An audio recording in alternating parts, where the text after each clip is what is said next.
Hello friend, welcome to my channel. आज मैं आपके लिए एक सुंदर सा मोहरी का डिज़ाइन लेके आई हूँ, जिसके लिए मैंने 2.5 इंच की मोहरी तैयार कर ली है और दोनों तरफ एक एक लहर लगा ली है। अब डिज़ाइन के लिए नीचे की तरफ 2.5 इंच पे निशान लगाने हैं और ऊपर की तरफ भी सेम इन निशानों के सामने इस तरह से निशान लगाने हैं। अब इन निशानों को मिलाना है। ट्रायंगल शेप बनाते हुए हमें निशानों को मिलाना है।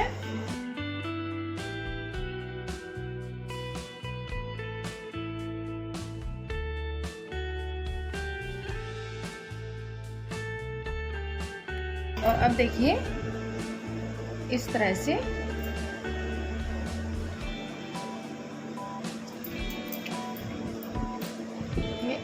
हमें डिजाइन बनाना है।